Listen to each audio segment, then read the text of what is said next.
our entree. We have a black emmer cooked with ramps, topped with grilled asparagus, grilled snow peas, pea tendrils, and pea blossoms.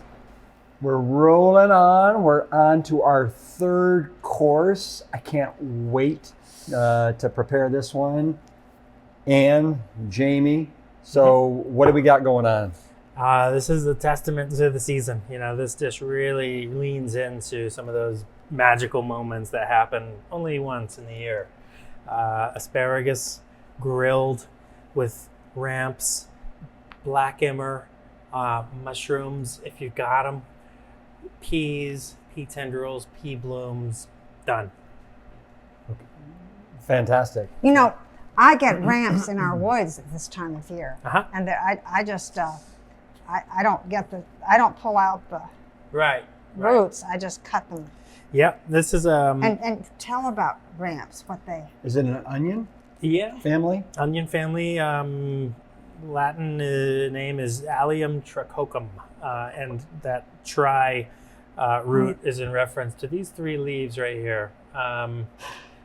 Unusual for a member of the allium family or onions to even have leaves. Generally, they're tubes like chives or scallions or anything like that. But this is a really unique ingredient. wonderful in salads too. Coveted in the Appalachian Mountains. Yes, wonderful in salads. It's a soft onion flavor that can lean into salads. Into the Yes. Vegetable stock, Vegetable yeah, stock. definitely. We'll work that into this course.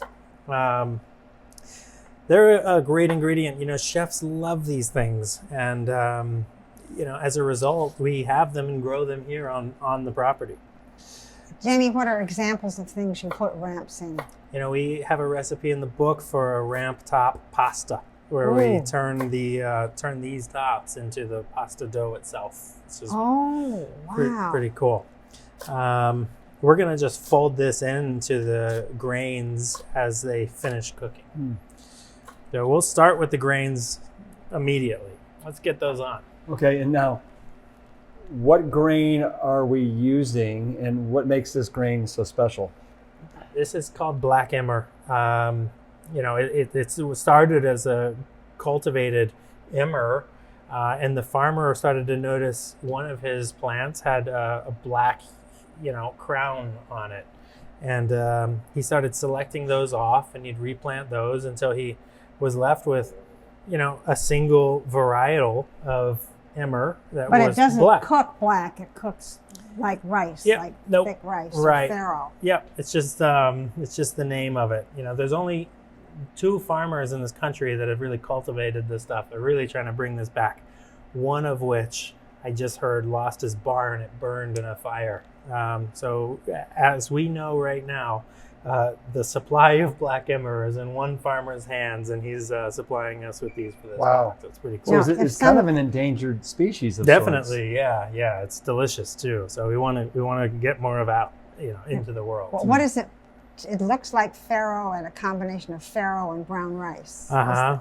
What does it taste like? It's like a wheat berry. It would be typically used a little chewy for milling. Yeah, very chewy.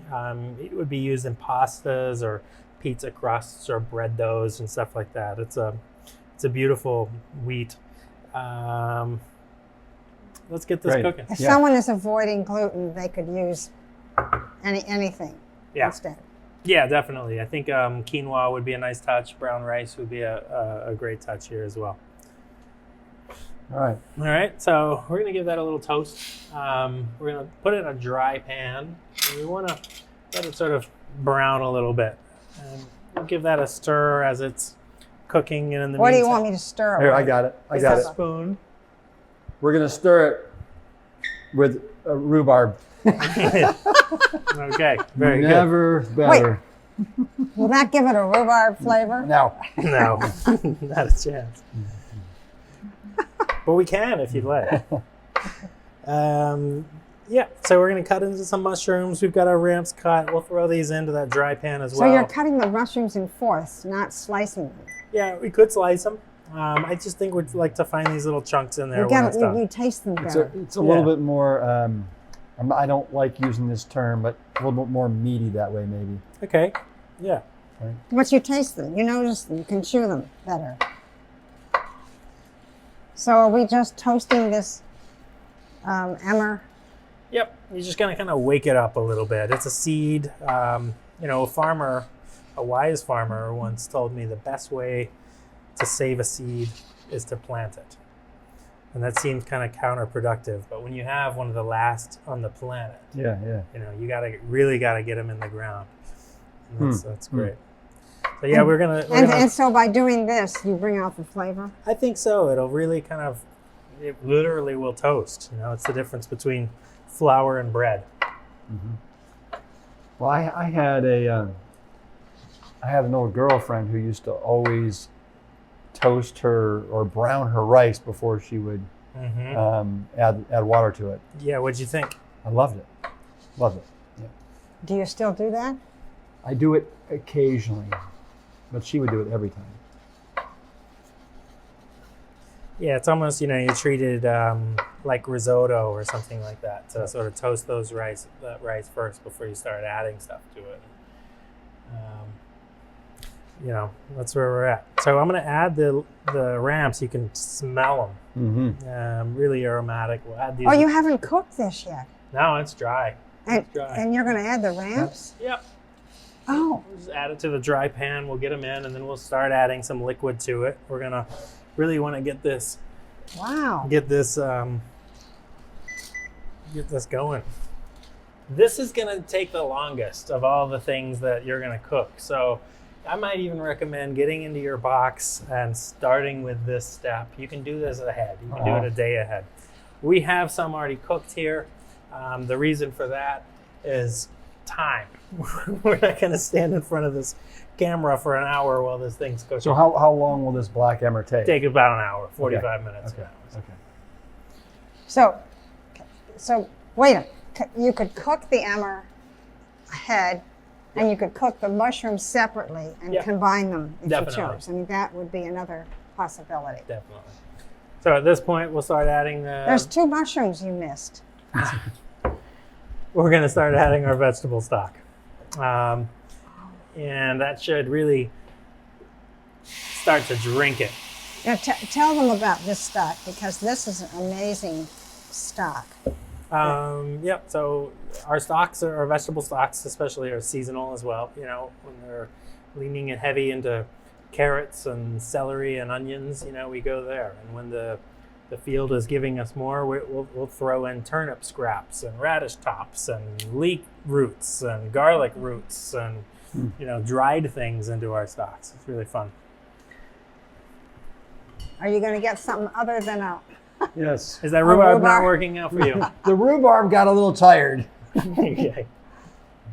Yep. Right. So same deal here, kind of like the ratio of even oatmeal. It takes about 2 to 3 cups of liquid per cup of dried grain. How much grain do we have in here? Do you know? 8 ounces. So it'll fill up a cup. So that's nice, cooking the mushroom. And you put the leeks in? Yep, the ramps root is in, and I'll finish with the tops once we get a little bit closer. Oh. When was the last time you used a measuring cup for something like this? When we were writing recipes, we use measuring cups. Right. So but, Jamie, typically you don't. No. You just kind of like feel it. Yeah. You'll know if it needs more liquid, we add more liquid. So if you put the ramp tops in now, would it add more flavor, or do you save them for color? I add them at the end so they don't turn brown and disappear. I want to find these pieces when we're eating these grains. Okay, so while that cooks, we'll work out the asparagus and peas. Great. Okay. Yep. So we're going to grill the asparagus. Are we going to grill it on top of this? No, over there. Okay. All right. So, with a grill pan, we use them at the house. You just put them on the stove top, and it's not even completely necessary. You can do this in the oven. You can just roast your asparagus. If the weather's nice, and So if you put it in the oven, what degree would you put your? I personally would go as hot as my oven will 500. allow. Yeah, in and out. You don't want to overcook these. You don't want to steam them. We just like cook them briefly, and we pull them off. I grew up not loving asparagus for that reason, just simply because if they didn't come out of a can, they were just boiled to death, and we don't want to do that anymore. I like my asparagus soft, Okay, well, very good. so I could do mine a little longer. I'll for leave shows. some a little. We have been grilling asparagus on our grill, Yeah. and I just throw it on there for maybe 3-4 minutes. Right. So good. Oh, everybody loves it. Oh, Yeah. If you've got a grill, I highly suggest turning it on for this one. And these are, I'm not used to seeing asparagus that are this gargantuan. oh, Yeah, this- so good when they're fat. This isn't even the start of it. Later in the spring, we're going to start to see asparagus like little arms. We've got purple asparagus and pink asparagus and white asparagus and green asparagus. It's cool. Gorgeous. Little ones, big ones, beautiful. Jamie, I usually, when I'm cooking asparagus, I will break that. Mhm. Do you do that on this or not? On some of this, like this one, you can see the difference. This has got a white base to it. Generally, the further down you go, the woodier it is. The asparagus will actually tell you Yeah, where where to you should pop break. it. So, yeah, in some cases we will, and in this case, yeah, good to go. Speak to me, asparagus. Would you do that or would you not if you were going to grill it to that? Or would you just put it on? No, I think we should trim these down a little. They look a little.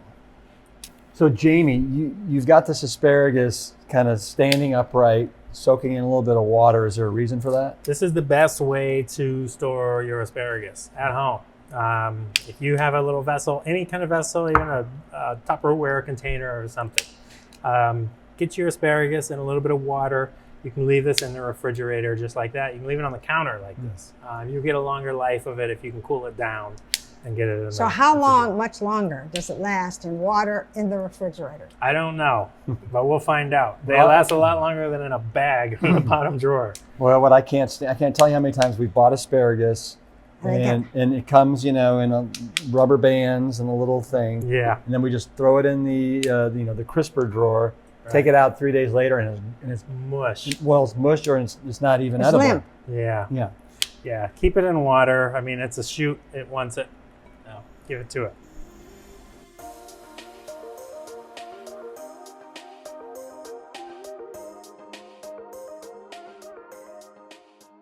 Yeah, it's looking good. I think we're about there.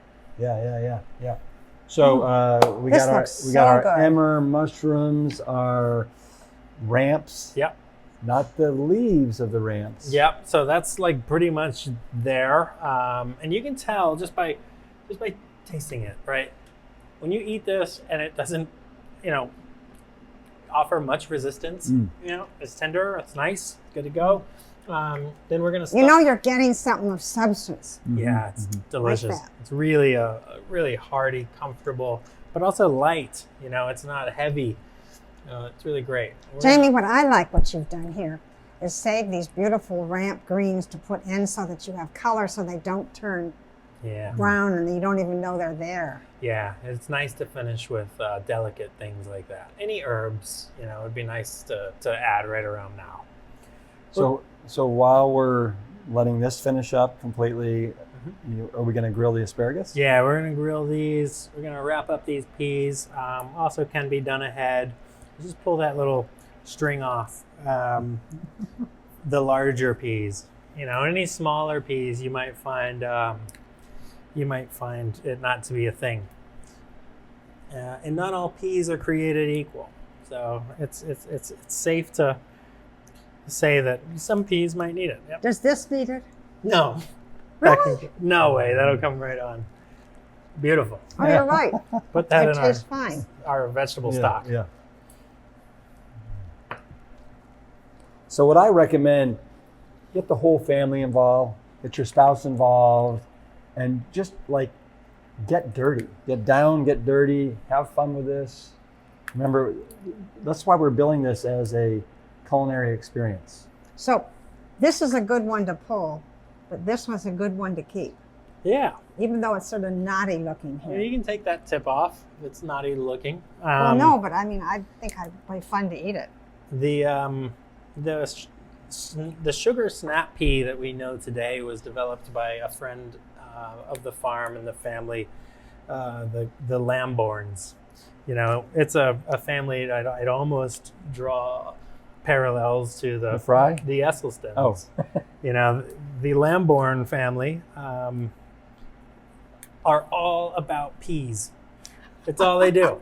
It's peas. Cool. And all kinds of things. You know, everybody's involved now. The son is really taken over the farm, but they've developed all these different colors and types of peas over the years. It's pretty neat. So Well, are these the peas, are all these peas theirs? Yes, yeah. And this is called That's a snow pea. this is a snow pea, Yeah. and you eat the whole thing. Yeah, definitely. So the Lamborns were all about the peas, and Fry was all about the rhubarb. That's right. All That's right, right. That's fun. And the Esselstyns?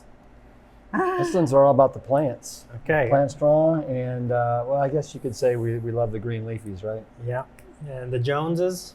And the Joneses and the Smiths. All about the vegetables. Yep. Okay, good. Well, we'll get these grilling.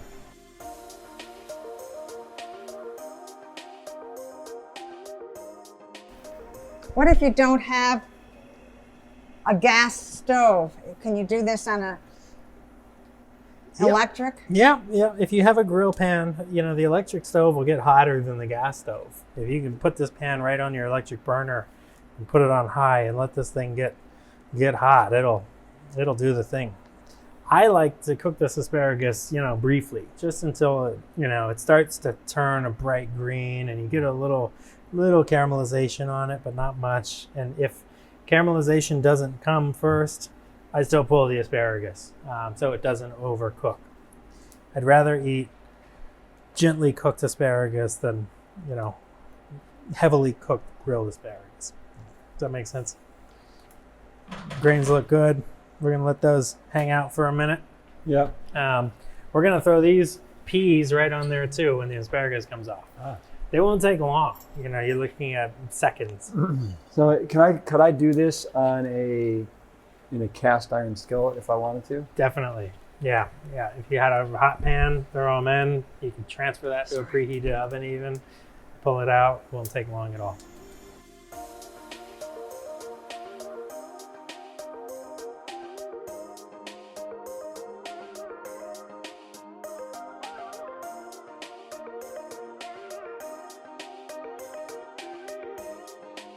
Can I taste one of those? Absolutely.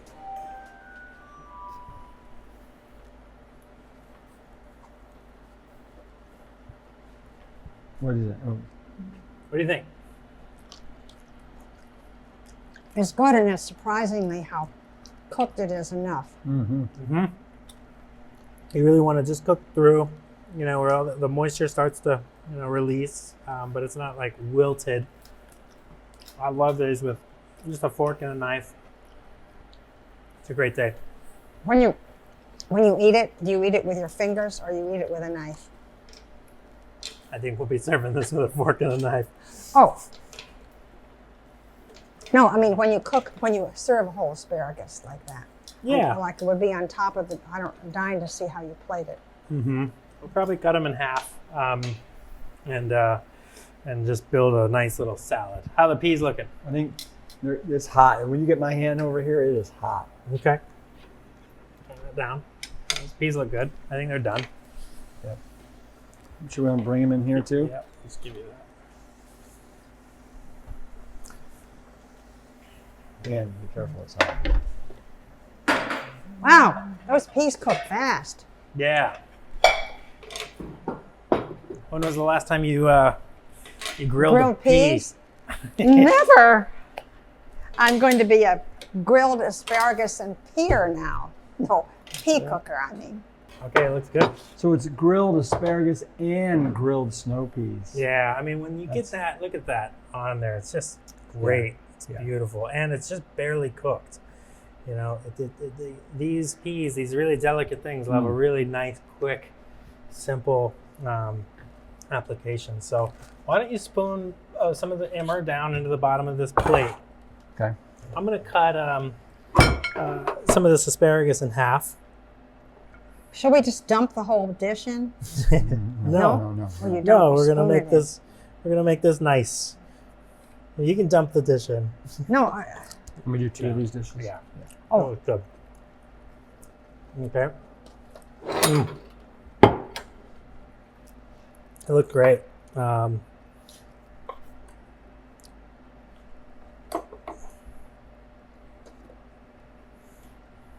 Beautiful. Now, anybody that thinks they're not going to get full this is sorely mistaken here. This is the one. This is going to be substantial with the grains, the mushrooms, the Yeah. grilled asparagus. Wait, get it all. Well, No, do you want it in another place? You can come on Yeah. in. there you go. That's the cook's meal. The cooks get to eat the. Yes, what's you're supposed to Well, save some for the cooks. floating around in the For the pan. cooks. Really? Yeah. Really? We gotta eat sometime. So I'll top these with a little bit of that grilled asparagus. Oh, that's beautiful. Send some of that in. Isn't that nice? Wow. Yeah, looks good. We'll top this with those grilled peas. The grilled peas are another fun element of spring, another beautiful texture to find. We're gonna finish this with the pea tendrils, the pea blooms, and call it a salad. Beautiful presentation. Yeah, real simple. Give me some of these. We're gonna just want to break these into, kind of smaller portions, Okay. to where it's not one long piece. We want to top almost the I entire. mean, when you eat this, do you just eat these separately? the dish? I mean, the little tendrils. Yeah. Yeah, it's really beautiful. Fantastic. We'll finish with some of those pea blooms. Get some flowers in there. Another element of spring. Great. Spring, spring, spring. Love it. Yeah, great. Okay. Oh, now, is this a serving for a person It's or for a whole group? for me, this is a meal, but it depends. This is 8 ounces of emmer cooked and divided essentially into 2 plates. So you could turn this into 4 plates. You could turn it into 6 plates if you wanted to. No, but If it was looks like, No, this would be perfect This is for perfect. for example, for you and for Essie. Right? Course number 3, love it. no, I mean, that's what I was hoping that it wasn't for the whole Don't- family, that it don't- was for me. Don't One. leave me hanging.